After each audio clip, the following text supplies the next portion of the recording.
बिस्मिल्लाहिर्रहमानिर्रहीम।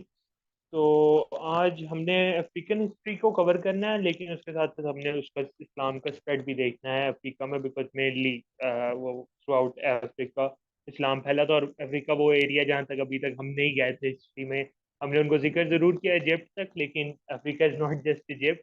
और उसकी और भी बातें हैं, और भी जगह जो कवर हैं, और it's one of the biggest areas, मतलब उसके अंदर चाइना, इंडिया और तकरीबन पूरा मतलब सेंट्रल एशिया फिट हो सकता है, इतना बड़ा है अफ्रीका। तो इसलिए उसको हम आज उसके ऊपर थोड़ी रोशनी डालेंगे इंशाल्लाह, और उसको कवर करेंगे।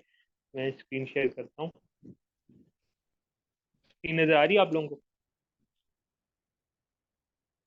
जी नजर हाँ आ रही जी, है। आ रही है। ठीक है।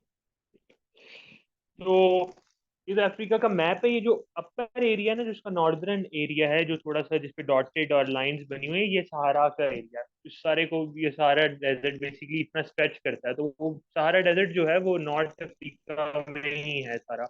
इस और जो नॉर्थ अफ्रीका है वो बेसिकली सहारा डेजर्ट का एरिया है सारा। तो Sahara desert basically north Africa को ही कहते हैं एक किस्म का। और फिर जब नीचे आ जाते हैं हम, और फिर वेस्ट है, ईस्ट अफ्रीका, और हम डिफरेंट जगहों को कवर करेंगे डिटेल में।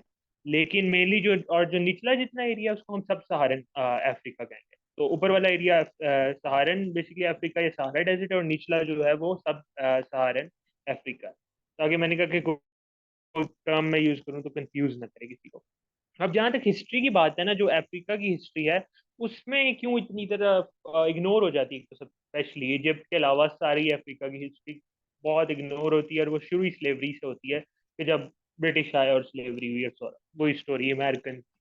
तो लेकिन असल में जो अफ्रीका की हिस्ट्री है वो बहुत पुरानी है। वो इग्नोर इसलिए होती है कि इन्होंने और अपनी हिस्ट्री लिखी नहीं थी, इन्होंने ओरली सारी हिस्ट्री अपनी मतलब सारी तो नहीं, सॉरी कह रहा हूँ, मेजरली इनकी जो चंक है हिस्ट्री की वो ओरल ट्रेडिशंस के जरिए हमारे तक पहुंची, ना कि रिटर्न रिकॉर्ड्स के जरिए जो नॉर्मली हर सिविलाइजेशन करती थी। तो इसलिए वो ओरल ट्रेडिशंस जो हैं वो एक्सेप्ट नहीं हुए for most of the part, और उनको इग्नोर किया गया, जबकि काफी बात मतलब अनसपोर्टेड है कि ओरली चीज होगी तो गलत होगी उसमें, क्योंकि मैं एविडेंस भी देता हूँ कि जो प्लेटो था, जो ग्रीक फिलोसफर था, उसने कहा था कि जो राइटिंग है ना वो इंसान की मेमोरी को डैमेज करती है हमारी, क्योंकि हम we tend not to remember things when we write them down, तो हम मेमोराइज नहीं करते चीजों को जान के, और हम अपनी मेमोरी को वीक करते हैं क्योंकि हम राइटिंग के वो पेज पे चीज लिख देते हैं रादर के वो अपने दिमाग के अंदर लिखने की कोशिश करें। तो ये तो प्लेटो ने हजारों साल पहले ये बात की थी, और बड़ी जायज बात की थी कि राइटिंग का एक एक फ्लॉ है लिखने का, कि वो आपकी मेमोरी को करता है, इसलिए याद करना, हिफ्स करना is a way better option हमेशा, और वो ज्यादा आपको फायदेमंद रहता है आपके लिए ब्रेन स्टॉर्मिंग के लिए। और फिर हमारे पास सबसे जो मेजर एग्जांपल है ओरल वर्क की, वो सबसे ज्यादा अरबों की है। अरबों की सारी लैंग्वेज जो अरेबिक है, जो कि दुनिया की यूनिवर्स की सबसे बेहतरीन लैंग्वेज है, कोई कुरान उसमें उतरा ऑब्वियसली, वो सारी लैंग्वेज ओरली डेवलप हुई है। वो लैंग्वेज के कोई रूल्स नहीं लिखे हुए थे, उस लैंग्वेज के कोई ग्रामर नहीं लिखी हुई थी, अरब ने वो बस बैठे और उन्होंने काम किया, और उनको जो सही लगा और जो चीज़ सही साउंड करती थी उन्होंने उसके ऊपर वो लैंग्वेज डेवलप की। और अल्लाह ताला ने फिर बाद में उसको क्या नाम है, एक अच्छा। किस्म का हाईलाइट भी किया कि वो कितनी इम्पोर्टेंट है। और उनका जो वर्क था, जो उनका सारा ओरल वर्क था लैंग्वेज के ऊपर, वो आखिरकार हाईलाइट हुआ इस शक्ल में कि कुरान उस लैंग्वेज के में उतरा जो लैंग्वेज ओरली डेवलप, ना कि बाकी लैंग्वेजेस की तरह जो लिखी गई, जैसे कि ग्रीक थी, हेब्रू थी, या लैटिन थी, वो लिखी गई थी। Arabic for the most part in the earlier days, इस्लाम से पहले लिखी नहीं ज्यादा जाती थी, ये पोइट्री लिखते थे फिर भी, लेकिन पोइट्री भी ओरल ज्यादातर। और जो वैसे अरेबिक जो सारी ग्रामर है उसकी बेसिस जो आज हम स्टडी करते हैं, जिसमें नाहू और सर्फ आ जाता है, वो सारा कुछ ओरली डेवलप हो रहा था। और ये तो लेटर एजेस में हुआ है, जब इस्लाम फैल गया और नॉन अरब के पास इस्लाम पहुंचा, तो उन्होंने अरबिक के ऊपर काम किया, और उन्होंने फिर रूल्स बनाए। उन्होंने देखा कि क्या चीज़ कुरान के साथ कोरिलेट कर रही है, तो उन्होंने ग्रामेरियंस ने रूल्स बनाए और फिर अपनी किताबें लिखी।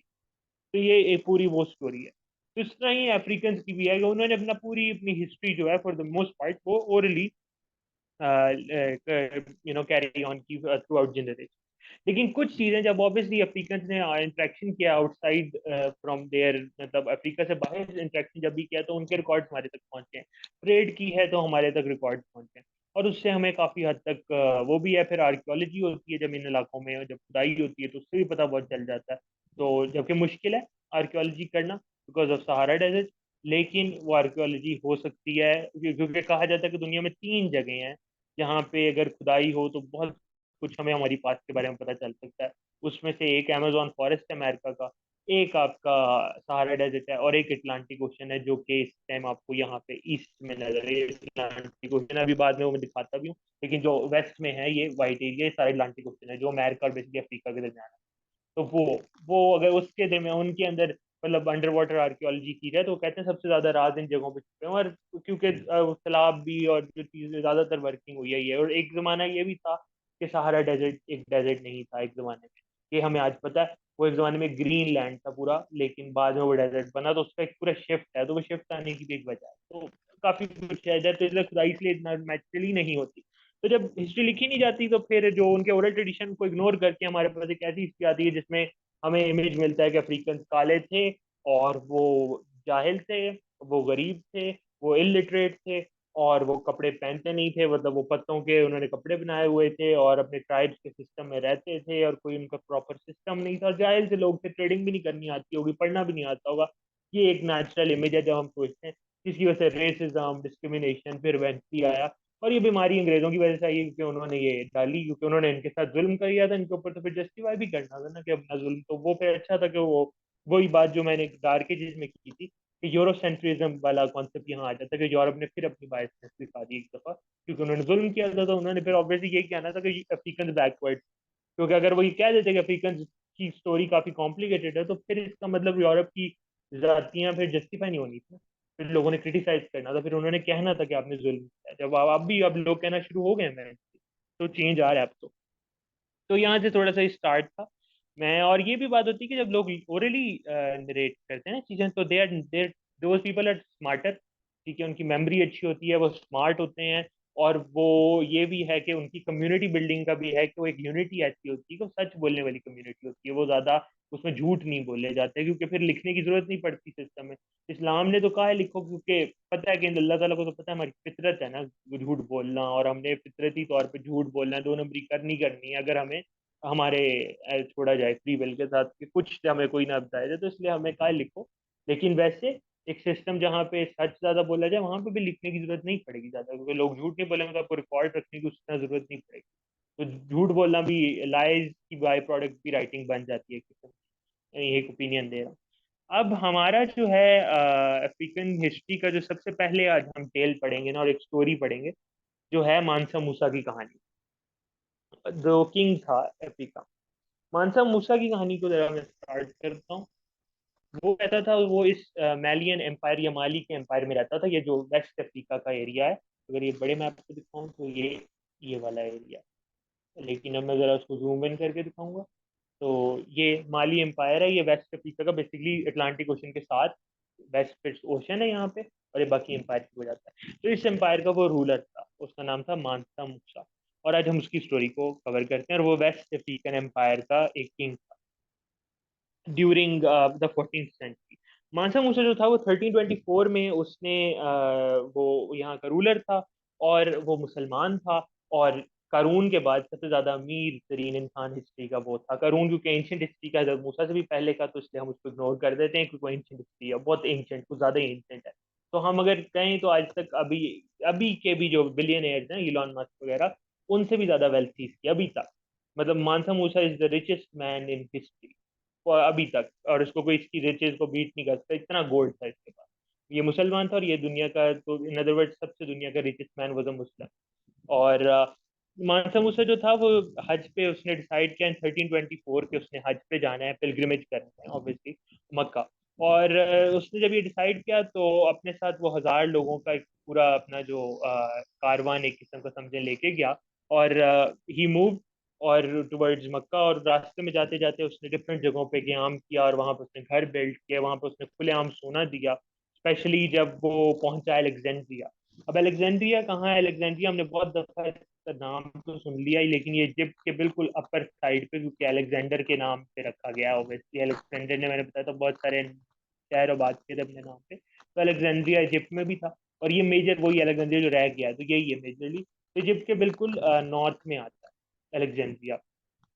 और ये उस टाइम का मतलब जैसे बगदाद और वो कोर्डोबा था ना तो स्पेन में, तो उस तरह ये भी एक सेंटर था, इस्लामिक एम्पायर का नहीं लेकिन वर्ल्ड का एक मेजर सेंटर जो था वो अलेक्जेंड्रिया भी था, लर्निंग का भी और एक डेवलप्ड सिटी एक किस्म का। तो जब ये अलेक्जेंड्रिया पहुंचा मानसा मूसा, तो इसने वहां पे भी, क्योंकि कहते हैं कि 100 कैमल थे इसके पूरे जो कारवन में जो गोल्ड से भरे हुए।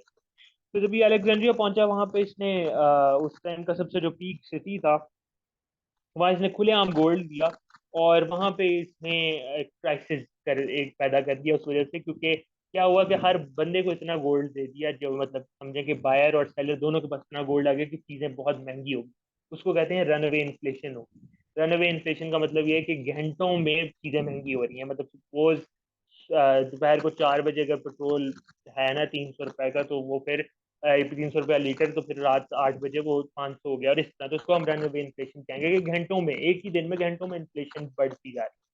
तो इसने वो कॉज कर दी, जिसने इतना गोल्ड चैरिटी कर दिया था जाते हुए थ्रू आउट द एरिया, जिस वेस्ट अफ्रीका से निकला था। और ये अपनी जर्नी में जहां जहां गया वहां पे इतना इसने गोल्ड दिया कि इसने अलेक्जेंड्रिया में स्पेशली रनवे इन्फ्लेशन कॉज कर दी। और वहां एक इकोनॉमिक क्राइसिस हो गया जो कि काफी साल लगे डील करने के लिए। उसके बाद ये है कि इसने कायरो और मक्का में जाके भी हाउसेज बिल्ड किए अपने अटेंडेंट्स के लिए। और वहां से इसने, वहां पे जो वेनिस के बारे में भी हमने लास्ट टाइम जब बात की थी ना, जब हमने उनके बारे में बात की थी, क्रूसेड्स के बारे में, आगे भी वेनिस को हम पढ़ लेंगे डिटेल में।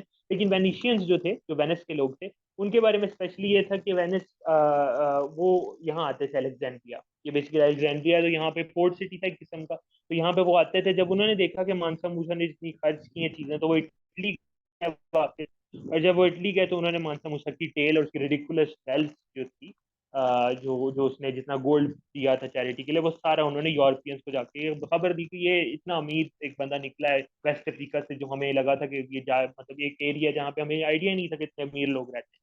तो यूरोपियंस के फिर दिमाग में आया कि वो समझने लग पड़े कि अफ्रीका एक लैंड ऑफ गोल्ड है। ऑब्वियसली जितना मानसा मूसा के पास गोल्ड था, उनको लगा कि अफ्रीका एक लैंड ऑफ गोल्ड है, और वहाँ पे इतना ज्यादा गोल्ड है कि अगर इतना चैरिटी किया तो मतलब वो बहुत ही अमीर है वहाँ के लोग। तो थोड़ा सा ये वाला इशू, और फिर उनके दिमाग में eventually which will lead them towards colonising Africa in the future, जो उन्होंने हिस्ट्री में फिर किया। बिकॉज वो मानसा मूसा की वजह से हुआ था, उसकी उसकी चैरिटी की वजह से वो उनके एक दिमाग में इमेज बैठ गया कि अफ्रीका में बहुत गोल्ड और रिसोर्सेज है जिसका हम फायदा उठाते हैं। और इवेंचुअली उन्होंने फिर जाके फिलिज भी किया। लेकिन इस कहानी से जो हमें पता चलता है, और फिर वो हज पे गया और हज पे वापस आया, एंड सो ऑन, वो मैं आगे बताता हूँ कि वो वापस आया और आते हुए आर्किटेक्ट और स्कॉलर्स लेके आया। और उन स्कॉलर्स के साथ उसने अपने लोगों को नॉल कहा कि सीखें और पढ़ें, और कुरान वगैरह और चीज़ें, वैसे भी साइंस, क्योंकि उस दौर में हम तरक्की कर रहे थे, और वो और साथ साथ उसने अपने लोगों के लिए मॉस्क और इंफ्रास्ट्रक्चर बिल्ड करवाए, जो इस्लामिक एम्पायर के पीक आर्किटेक्ट्स थे, और उनसे उनको लेके आया था अपने साथ हज से वापस। तो इससे हमें इस जो शॉर्ट सी स्टोरी से जो ये टेल है, ये कुछ थोड़ी सी इसमें एग्जैजरेशन भी होगी, लेकिन ये एग्जैजरेशन नहीं है कि वो अमीर आया अपना, ये तो पक्का फैक्ट ही है कि दुनिया का अमीर तरीन इंसान वो था, कि अभी तक हम उसकी वेल्थ नहीं गिन सके कितनी है। हमें पता है आज के बिलियनर से तो 1000 गुना ज्यादा थी, लेकिन ये कितनी ज्यादा थी ये हमें एग्जैक्ट नहीं पता। तो जितना उसके पास गोल्ड था। लेकिन इस स्टोरी से बहुत सारे स्टीरियोटाइप्स टूटते हैं अफ्रीका के बारे में। एक तो ये कि अफ्रीका में ट्राइबल सिस्टम नहीं था। African had kingdoms like the rest of the world.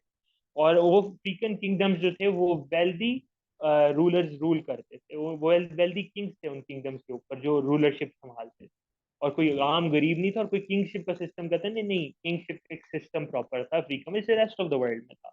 और इसके साथ साथ ये कि वो एक पूरा एक सिस्टम तोड़ देता है ना, कि वो ट्राइबल सिस्टम था, जाहिल लोग थे, वो खत्म हो गया, एंड जहालत भी तो नजर आ गई कि जहालत तो थी नहीं, किंगडम थे तो जहालत वाला तो कॉन्सेप्ट ही खत्म हो गया।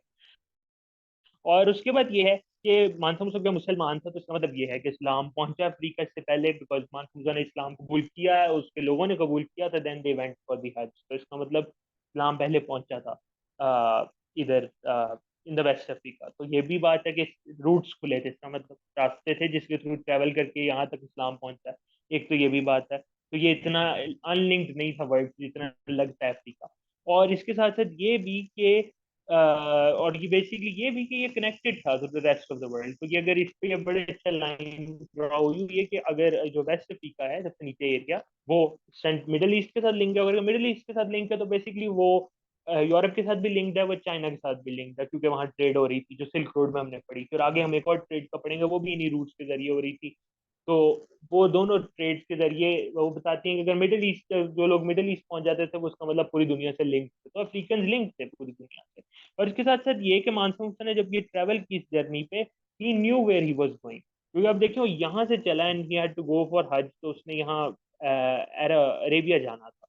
तो इस सारे एरिया में उसको सहारा डेजर्ट का जो पूरा नॉर्थ अफ्रीका का एरिया, इसको क्रॉस करके ट्रेवल करना था टू रीच मक्का। तो उस सारे ट्रैवल में उसको पता था उसने कहाँ जाना है, उसको पता था कि उसने क्या कितने लोग लेके जाने हैं, क्या क्या करना है, कहाँ कहाँ रुकना है, और हर चीज को क्लियर थी। इन अदर वर्ड ये रास्ते खुले हुए थे, ये रास्ते पे ट्रैवल किया जाता था यूजुअली, और ये मैप आउट हुई हुई थी चीजें। और अफ्रीका उतना डिसकनेक्टेड नहीं था बल्कि बहुत मेजरली कनेक्टेड था, ये मानसून मूसा की जर्नी हमें शो करती।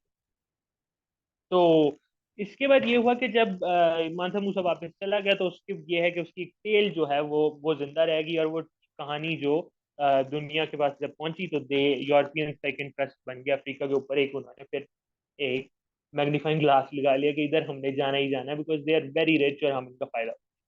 अभी तक कोई सवाल हो तो आप लोग पूछ लें, फिर हम आगे चलते नहीं, सवाल तो नहीं है जरूर भाई। आपका ना कर्सर मूव करता हुआ हमें नजर नहीं आता। हैं। मेरे पास तो कर्सर उसका नहीं है कोई ना, हल है?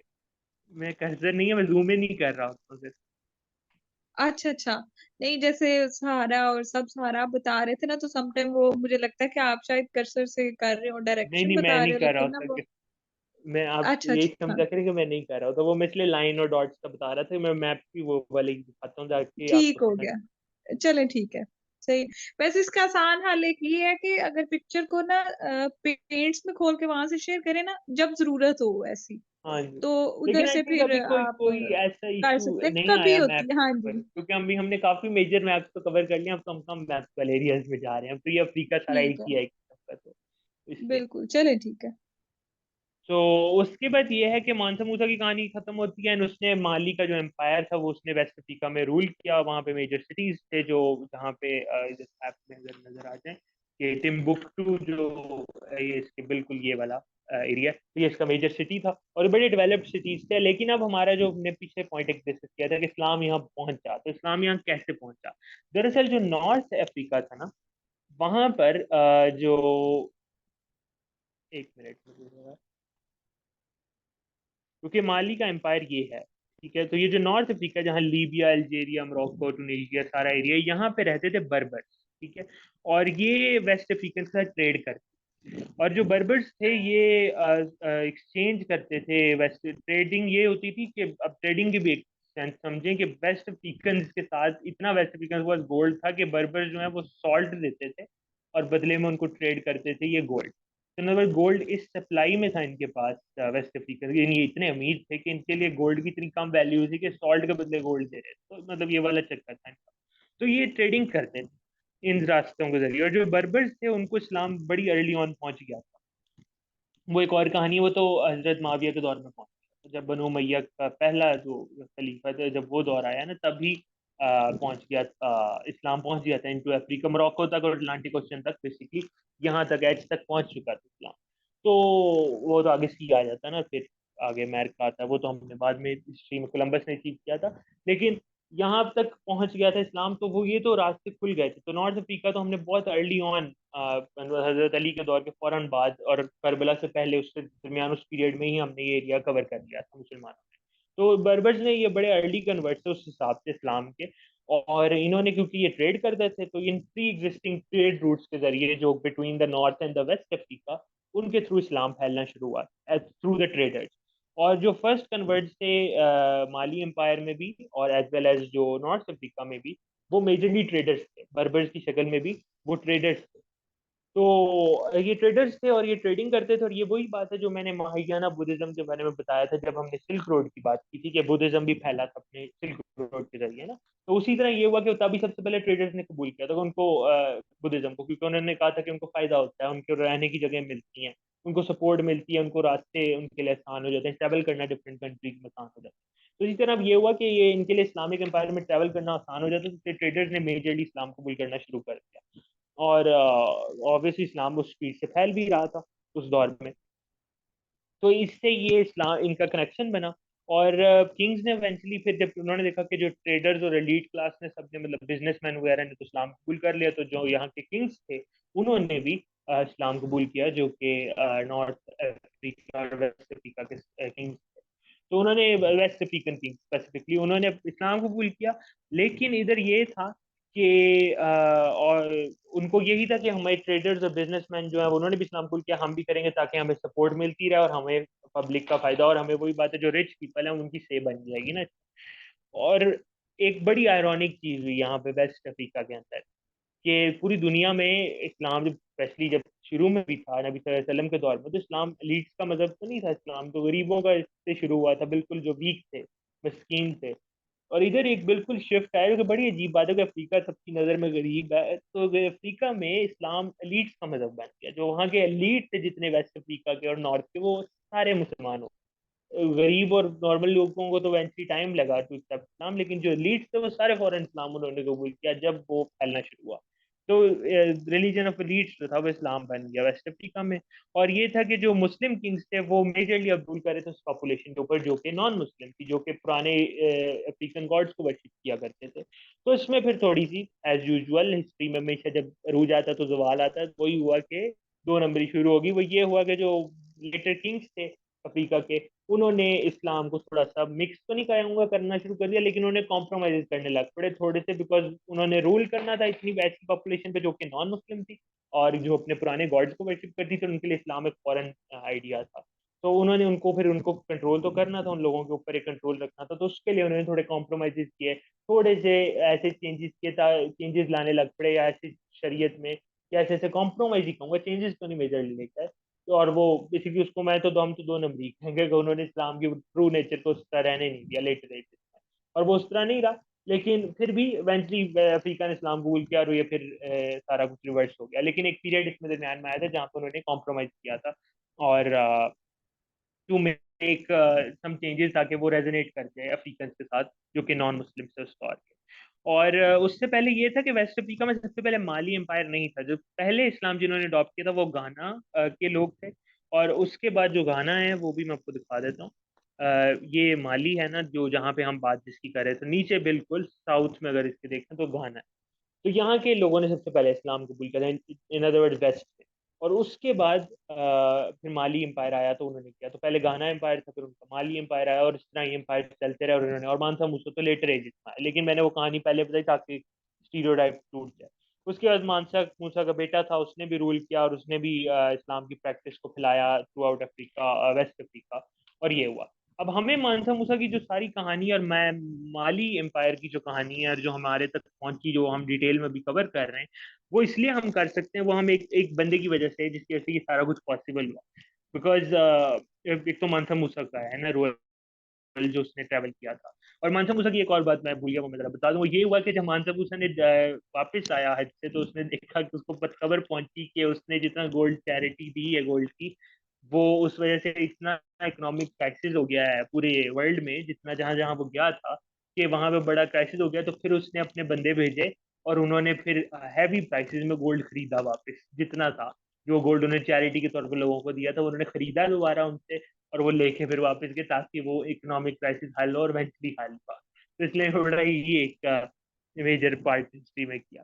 तो उसके साथ साथ ये है कि हमें जो मैलियन एम्पायर है, जो माली एम्पायर है, उसके बारे में हमें ज्यादा इसलिए पता है कि जो इब्ने बतूता थे, वो जो वो इधर ट्रैवल किया था हमने ट्रेवल्स। और वो एक मोरक्कन क्लैरिक थे, बेसिकली वो भी अफ्रीका से ही थे, नॉर्थ अफ्रीका में मोरक्को से। और वो एक स्कॉलर थे और उनका नॉलेज काफ़ी था, और उन्होंने मैलियन एम्पायर में ट्रैवल किया अपने थ्रू आउट, जो उन्होंने अपने ट्रैवल्स किए।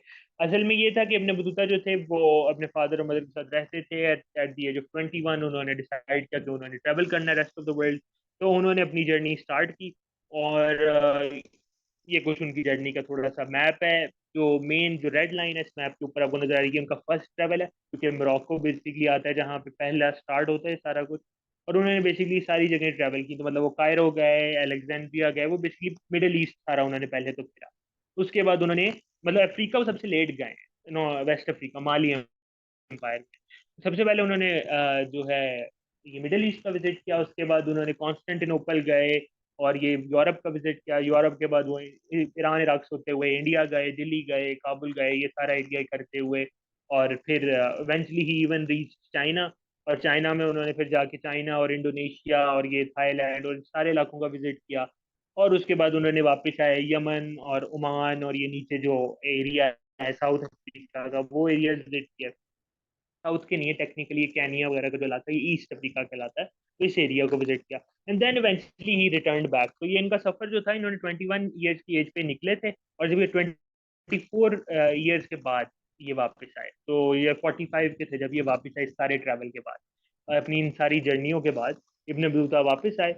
और जब वो वापस आए तो उनके फादर की तो डेथ हो चुकी थी काफी अर्सा पहले, उनकी मदर की 3 मंथ पहले डेथ हुई थी। तो फिर मैं उन्होंने डिसाइड किया कि उनका कोई पॉइंट नहीं है रहने का मोरक्को में, और फिर वो वेस्ट अफ्रीका में आखिरकार अपनी फाइनल जर्नी करने निकले 1500 किलोमीटर की। और फिर वो वहां से मोरक्को से निकले और वेस्ट अफ्रीका की तरफ उन्होंने ट्रेवल शुरू किया इब्ने बतूता ने। और वहां पे उन्होंने माली माली एम्पायर विजिट किया, वहां पे उन्होंने उनको स्टडी किया, उन लोगों को इस्लाम भी पिलाते थे, लोगों से भी मिलते थे, सीखते थे, अपनी किताब भी लिखी, जर्नल उनका जो जो अभी तक है, जिसमें उन्होंने सारा रिकॉर्ड की अपनी जर्नीज, और जहां भी जाते थे वहां उनको बहुत इज्जत मिलती थी और किंग्स की तरह ट्रीट किया जाता था। स्पेशली यूरोप में उनको बहुत इज्जत मिली एंड सो ऑन। तो यहाँ पे बड़ी इंटरेस्टिंग चीज है जो यहाँ नजर आती है, जो अभी एक और स्टीरियोटाइप टूट जाएगा, कि मैं कह रहा था कि पहले भी के बहुत सारे स्टीरियोटाइप्स हैं अफ्रीका के बारे में, लेकिन बहुत सारे स्टीरियोटाइप्स हमने एक और बना लिए हैं, जो कि खूबसूरती के बारे में, कि हम समझते हैं कि जो खूबसूरत इंसान होता है उसका रंग चिट्टा होता है, नेचुरली वो वाइट होता है, वाइटिश कलर होता है। ये अंग्रेजों से बीमारी आ गई हमारे जहन में, जो कि पहले तो कोई नहीं थी दुनिया में। और ये यहाँ पे इब्ने बतूता की एक बात है जो उन्होंने की, उससे सीखने को मिलता है कि हाउ ग्रेट के ये स्टैंडर्ड ब्यूटी के बहुत डिफरेंट थे पास। और ये तो बाद में जब रेनेसांस आया, यूरोपियंस ने पेंटिंग्स की, और वो गोरी थी जितनी पेंटिंग्स थी, और वो गोरे फिर रहे थे और गोरियां थी, तो उसकी वजह से फिर इवेंचुअली एक इमेज चेंज हुआ। एंड देन वक्त के साथ साथ साथ साथ इन्फ्लुएंस वैसे होते होते हमारा एक फोबिया बन गया कि चिट्टा होना ही रूल है, काला होना बुरी बात है, या काला या ब्राउन होना, जबकि हम ब्राउन है, काले भी लोग हैं और वाइट्स भी हैं, लेकिन हम उसको अब एक्सेप्ट नहीं करना चाहते। हम जितना भी हो तो हम अपने आप को कलर को वाइटिश लेके जाना चाहते हैं, तो हमारा स्टैंडर्ड ब्यूटी का खराब। वो ये था कि अब जो, क्योंकि मैंने एक बात आपको समझाई कि जो इब्ने बतूता थे, उन्होंने जो इस सारी जर्नी में, इस सारे रास्तों में उन्होंने ट्रैवल किया, सबसे एंड पे वो गए अफ्रीका में, वेस्ट अफ्रीका में। अब वो बंदा जा रहा है इन द मिडिल ईस्ट, और वहाँ की औरतें भी उन्होंने देखी, उन्होंने यूरोप की औरतें भी देखी, उन्होंने ईरान इराक और बेसिकली पर्शिया की औरतें भी देखी, इंडिया की औरतें भी देखी, चाइनीज औरतें भी देखी। और फिर वो इवेंचुअली जब वापस आए और फिर वो अफ्रीका गए, तो अफ्रीका में गए हैं, और African as you know they are black. तो जिब्ने बतूता लिखते हैं कि मुझे वहाँ की जो औरतें थी वो खूबसूरत थी, जो वेस्ट अफ्रीका की औरतें थी उनकी नज़र में। इब्न बतूता की शादियां भी हुई थी पहले, ये भी बात है, डिफरेंट जगहों पे गए, मालदीव में उन्होंने शादियां की थी 4 औरतों से, तो डिफरेंट टाइम में। तो उन्होंने, उनके लिए ये था कि वो जब गए तो उन्होंने कहा कि वेस्ट अफ्रीका में दो चीज़ें, कि वहाँ की औरतें तो स्ट्रांग हैं, समझदार हैं, स्ट्रांग हैं, और दूसरा ये कि वो खूबसूरत है। तो ये बड़ी ऑड सी बात है कि ब्यूटी का स्टैंडर्ड क्या था, कि वो तो हमारी नज़र में तो वो काली औरतें थी ना, वो उनका रंग काला था, देवर ब्लैक पीपल। और वो ब्लैक पीपल जो थे वो इब्ने बतूता, जिसने पूरी दुनिया का टूर किया, जिसने उस दौर में सबसे ज्यादा स्टीम इंजन इतना नहीं चला जितना इब्ने बतूता ने ट्रैवल कर लिया था दुनिया में उस दौर में। और आई थिंक उनका जितना ट्रैवल उन्होंने किया, उतना फिर eventually 500 years later steam engine ने फिर ट्रैवल का मुकाबला कर सकता है। उसके अलावा कोई इंसान उतना ट्रैवल नहीं किया वर्ल्ड में जितना उस बंदे ने किया। तो उस सब के बाद वो जो कंक्लूजन दे रहा है, वो कह रहा है कि उसकी नज़र में ये औरतें बहुत खूबसूरत हैं, even when he saw the rest of the world. तो ये एक स्टैंडर्ड डिफरेंट है। और ये बात फिर साहिल सर ने ये भी बताई थी कि आप सीरत भी पढ़ेंगे तो एक बात नजर आएगी कि आपको नेचुरली फॉर मोस्ट पार्ट आपको सहाबा के रंगों की बात नहीं हो रही होगी, कि कौन चिट्टा था, कौन गोरा था, कौन ज्यादा खूबसूरत था। कि नबी सल्लल्लाहु अलैहि वसल्लम की जब नबी सल्लल्लाहु अलैहि वसल्लम की बेगमों की बात होती है तो हज़रत आयशा का मोनोलॉग बहुत मिलता है हमें। लेकिन हजरत आयशा के जब मोनोलॉग मिलते हैं तो ज्यादातर ये है कि उनको लगा कि ये फलां जो उनकी वाइफ है नबी सल्लल्लाहु अलैहि वसल्लम की, वो ज्यादा खूबसूरत है। लेकिन कहीं उन्होंने ये नहीं जिक्र किया कि वो ज्यादा, उनका रंग वाइटिश ज्यादा, ये कहीं जिक्र नहीं होता। तो तब भी यही है कि whitish is not the standard. ये एक बड़ा ही डिफरेंट चीज है जो हमने बीमारी बना ली, क्योंकि दुनिया में ये वाला मसला नहीं था।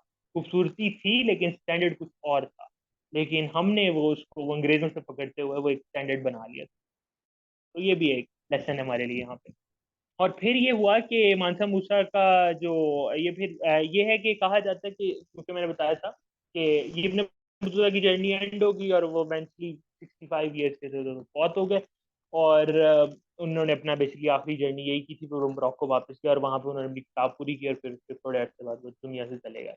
तो अब ये है कि जो सारा था स्टोरी जो मैंने कहा था ये ओरल है, तो ओरल ट्रेडिशन में ये भी रिकॉर्डेड है कि जो मानसा मूसा तो उसने एक और चीज की थी जो कि ये मानते नहीं अभी तक, यूरोपियंस और हिस्टोरियंस नहीं मानते कि उसने ये चीज की थी। फिर वो कहते हैं ये इन्होंने झूठ बोला है कि जो अटलांटिक ओशन है ना, अफ्रीका और अमेरिका के दरमियान जो ओशन है, ये क्रॉस कहते हैं कोलंबस ने किया, और कोलंबस ने अमेरिका फाइंड किया। लेकिन कहा जाता है कि मानसा मूसा एक्चुअली अपनी कश्तियां लेके अमेरिका की तरफ चल पड़ा था, और उसने ट्रेडिंग करने की कोशिश की थी अटलांटिक ओशन के थ्रू, और उसने इवेंचुअली वो अमेरिका पहुंच जाता। और वो basically in other words one of the first people होगा जो, या सेकंड होगा टेक्निकली, वो एक और लोग भी हैं जो पहले इनसे पहुंच गए थे, वो उनकी कहानी बाद में पढ़ाऊंगा। लेकिन one of the first people before the Europeans वो पहुंचे थे। तो अफ्रीकन पहुंच गए थे अमेरिका, तो ये कहा जाता है। ये अब डीएनए टेस्टिंग से इवेंचुअली पता चल जाएगा कि कितना सच है, बिकॉज वहां भी रेड इंडियंस रहते थे, तो इसलिए वो कलर की वजह से नहीं पता चलता। जीन अब जीन की टेस्टिंग होगी तो पता चल जाएगा मैं इन एरियाज में कि may be most likely African पहले पहुंच गए थे अमेरिका को, और उन्होंने कॉलोनाइज तो नहीं किया, लेकिन उन्होंने यहाँ ट्रेडिंग करने की कोशिश की थी इन लोगों के साथ। और अगर उन्होंने ट्रेडिंग करने की कोशिश की तो इसका मतलब वो ट्रेवल कर सकते थे इतने वास्ट पैचेस ऑफ द सी को कवर करके। अटलांटिक ओशन होपफुली आप लोगों को यहाँ नजर आ रहा हो। तो और मैंने ये कहा है कि वो जगह जहाँ पे बहुत सारे, यहाँ पे टाइटैनिक है, यहीं पे दफन हुआ हुआ है, यहीं पे ये मेजर ट्रेंचेस भी हैं यहाँ की, और सारा इसी एरिया के अंदर है। तो अब ये है कि मैलियन एम्पायर भी इवेंचुअली फॉल किया, और उसके बाद दूसरे एम्पायर आते गए, और वही डायनेस्टिक सिस्टम जो हमने चाइना में देखा था, इंडिया में देखा था, और यूरोप यूरोप में देखा था, वही सिस्टम अफ्रीका में भी चल रहा था। So Africa was no not different from the rest of the world, बल्कि वो ही सेम पैटर्न पे चल रहा था। और कहीं बैकवर्ड तो दूर की बात, बिल्कुल भी नहीं। सेम अगर कुछ भी था तो उनकी सबसे बराबर।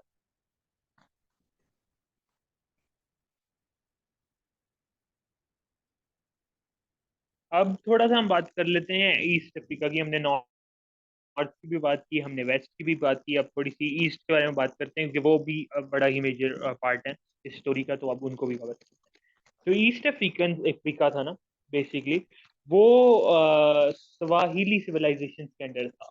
और ये सिविलाइजेशन क्यों कहते हैं कि बहुत सारी छोटी सिटी स्टेट थी, जैसे कि ग्रीक्स की सिटी स्टेट थी, उसी तरह ये जितने नाम लिखे नजर आ रहे हैं, these are all city state.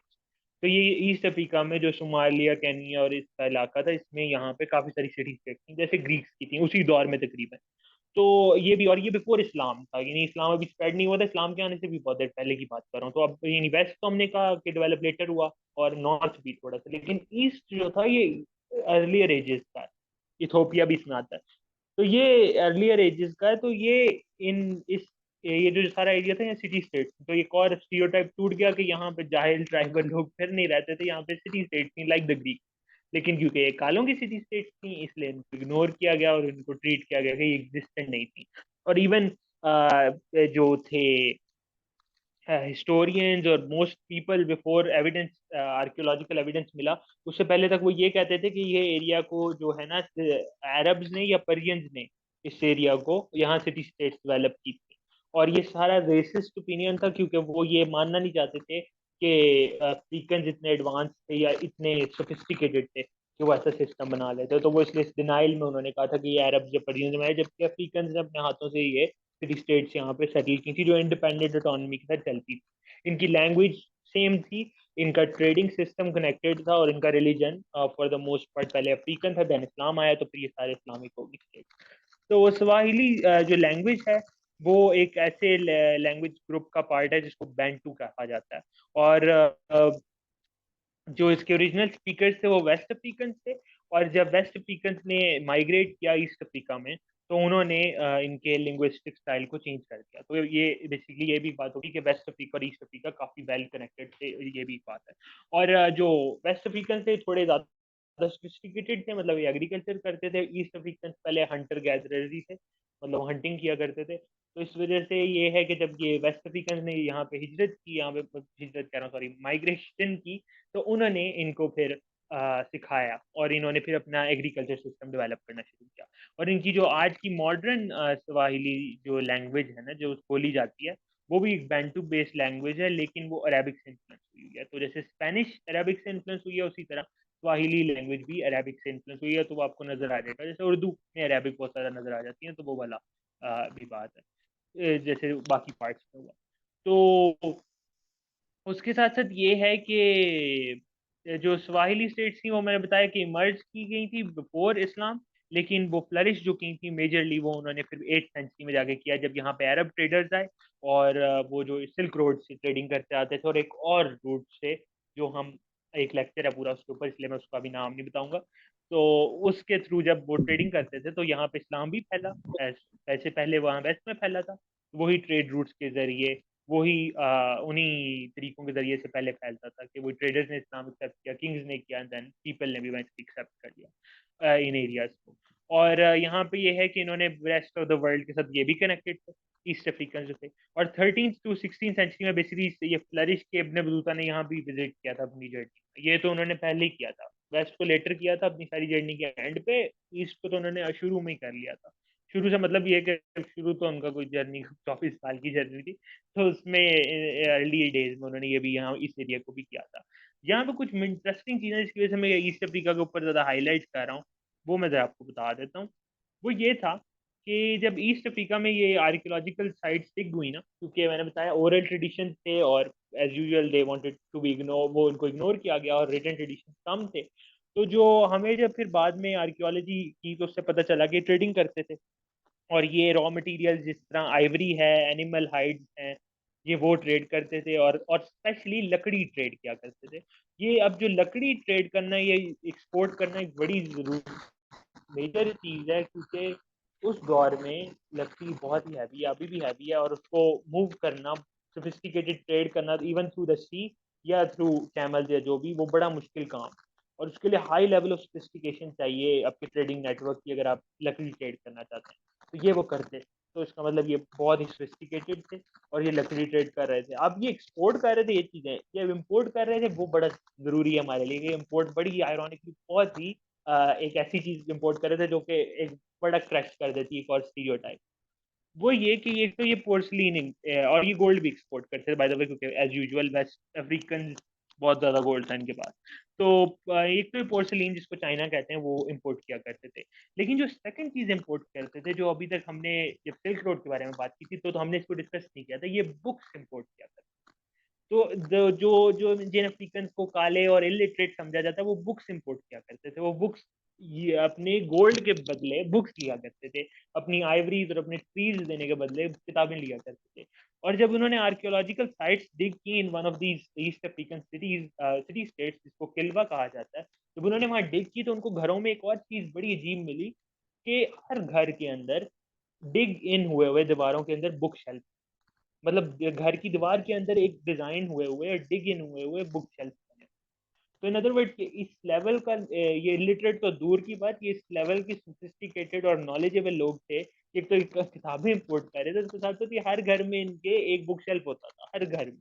और उस घर में बुक शेल्फ थे और वहां पे इसका मतलब ये बुक्स पढ़ते थे और ये बुक शेल्फ में वो किताबें रखते थे। तो ये इस लेवल की सोफिस्टिकेशन थी किन लोगों में, the black people of Africa. ये मैं बार बार ब्लैक इसलिए कह रहा हूँ, मुझे कहने का शौक नहीं है, लेकिन वो इस वजह से कि ताकि ये एम्फेसाइज कर सकूं कि ये जो रेसिज्म और डिस्क्रिमिनेशन ने हाल कर दिया ना कालों के बारे में, वो बिल्कुल गलत था। और स्पेशली क्योंकि उन्होंने बाद में इनके साथ इनकी स्लेव ट्रेड करनी थी ना, तो फिर उन्होंने प्रूव करना था कि इलिटरेट करता है। इलिटरेट के दूर की बात है, ना वेस्ट और ना ईस्ट, ना नॉर्थ और ना साउथ अफ्रीका, कोई भी पार्ट इलिटरेट तो दूर की बात, सोफिस्टिकेटेड लोग थे बहुत ही ज्यादा। Even I think major cities जैसे ग्रीक सिटी स्टेट थी, वो भी किताबें पढ़ते थे, तो ये भी किताबें पढ़ते थे, उनके भी बुक शेल्फ थे, इनके भी बुक शेल्फ थे। तो ये बात है। अब इस सारी जो कहानियों ने बताई उससे आज हमें एक लेसन भी है हमारे लिए, कि जब हम आर्कियोलॉजी, राइटिंग्स और ओरल ट्रेडिशन को मिला के देखते हैं, अगर हम खाली ओरल ट्रेडिशन को देखें हम कहेंगे एग्जैजरेशन हुई हुई है, खाली आर्कियोलॉजी को देखेंगे तो एक और ओपिनियन निकल आएगा, हम खाली राइटिंग्स को देखेंगे तो फिर एक और चीज निकल आएगी। ये बात वो भी है कि जैसे हड़प्पा और मोहनजोदड़ो है, तो वहां पे हम राइटिंग्स को ट्रांसलेट कर नहीं सके, ओरली हमारे पास कुछ पहुंचा नहीं, तो हमारे पास जो मेजर हिस्ट्री है इंडस वैली सिविलाइजेशन की, सैडली वो आर्कियोलॉजी से आई हुई है। तो हमारे पास हिस्ट्री उनकी आर्कियोलॉजी से, जो कि दुख की बात है, क्योंकि वो बहुत ही एडवांस भी हो सकते हैं, लेकिन हमारे पास रिटन ट्रेडिशन उनकी ट्रांसलेट ही नहीं कर सकता अभी तक हम लैंग्वेज।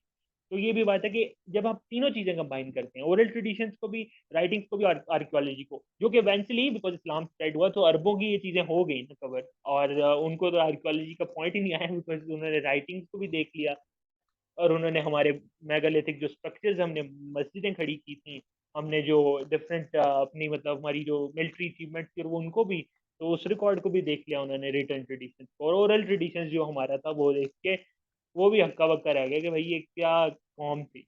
तो वही बात है कि उन्होंने इस कंबाइंड पर्सपेक्टिव से देखा तो इस्लाम की भी आपको नजर आता है कि उस एक्सपेंशन को, उस पावर को जो इस्लाम जिस स्पीड से फैल रहा था। उसी तरह ये कि अफ्रीकन के बारे में भी हमें तभी मिलता है जब हम इन तीनों पर्सपेक्टिव को, या इनसे भी ज्यादा एंथ्रोपोलॉजी भी होती है और चीजें भी हैं जिसको हम देखते हैं तो हम फिर एक पूरा इमेज देख सकते हैं हिस्ट्री का।